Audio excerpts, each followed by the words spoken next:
So let's talk about a bit of that descriptive vocabulary. There's more terms than this, but let's start with what we've got. So most generally, the velocity field depends upon x, y, z, and t. It has three components. So at each point, you could draw a u vector, a v vector, and a w vector, u, v, and w. But regions of that flow can be approximated. They can be approximated in several different ways, and we call each of them differently. So to start with, we can talk about steady flow, quasi-steady flow, periodic flow, and unsteady flow. Steady flow and quasi-steady flow are where di v di t is equal to 0, or di v di t is approximately equal to 0. And as a result, you get v just depending upon x, y, and z, and not depending upon t. Steady flow would be something like, well, anything that's steady. Water coming out of a tap in steady flow, especially if it's at a nice slow, steady rate. Quasi-steady would be something like a slow draining tank. At each point in time, it behaves as though it were steady at those conditions, but over some short period of time, the level drops a little bit and you update those conditions. Periodic is flow where instead of just an arbitrary function of t, you've got something like sine omega t minus cos omega t, some sort of oscillatory motion, similar to that video that we saw with the flapping vane. Unsteady is just the general case of there is a dependence on t. Could be a gust of wind coming by, although that depends upon the reference frame. If you think about it, you're standing on the side of the road, standing on the side of a highway, and a car goes by.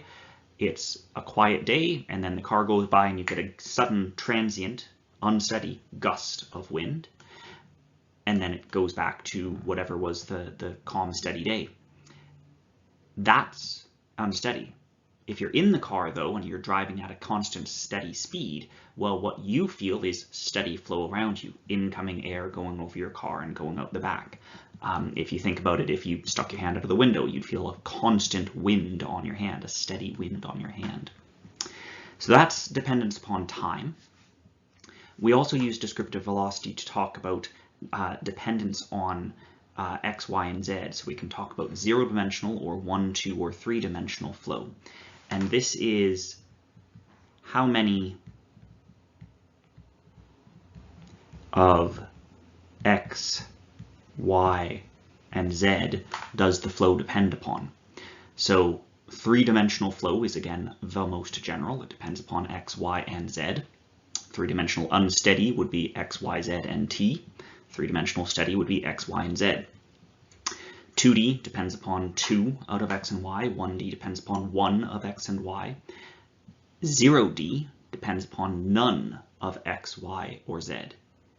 And again, depends upon reference frame, but a really good example of a 0D flow is the oncoming flow of a body moving through otherwise quiescent, calm air or calm fluid.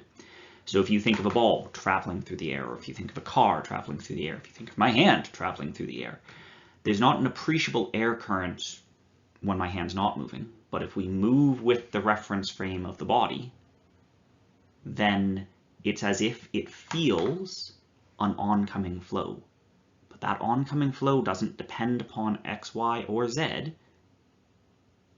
It is uniform everywhere. So 0D would be uniform.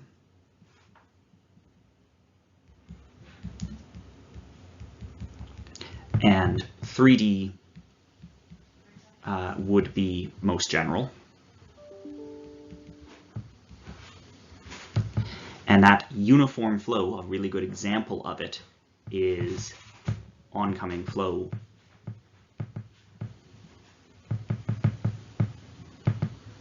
to a body. Your hand, you on your bike, a car, an airplane, whatever, a baseball. 1D flow depends upon just one dimension. Flow through a pipe often depends upon just the radial, the Velocity in a pipe often depends just upon the radial position in the pipe. The velocity of a jet, especially if it's a smooth laminar jet from, say, a tap, can depend just upon the distance from the tap or distance from the outlet. 2D is pretty generally seen, and it's a very common thing to see. We also talk about the components of the flow, and the components of the flow is just how many of U, V, and W don't equal 0. So 3-component flow is, again, obviously the most general. It would be the wake behind your car. It would be, well, it's any general flow.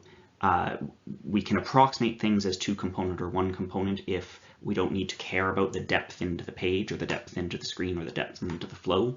1-component would be if it's mostly just in one direction. 0-component flow is, again, a tricky one. And that 0-component flow, well, there's no velocity of u, v, or w. Well, if you think about that, that's called hydrostatics. And that is something that you learned about in high school and something that we will touch on in this course as well. And then the last two that I want to talk about are laminar and turbulent flow.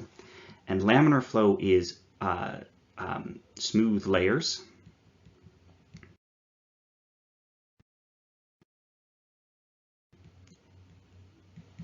If you think of lamination, that means layering things up.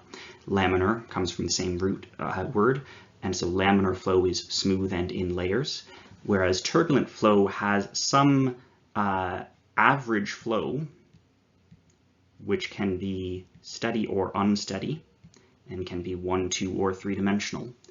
And then on top of that average flow, there's some chaotic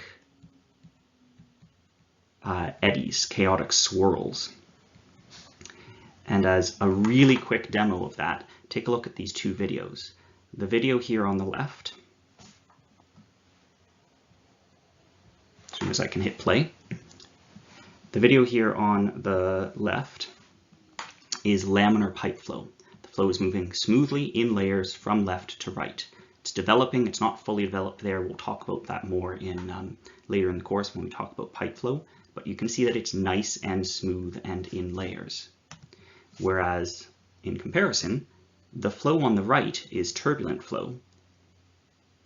And you can see that while there's an average flow from left to right, there's a whole lot of chaotic eddy, chaotic mixing.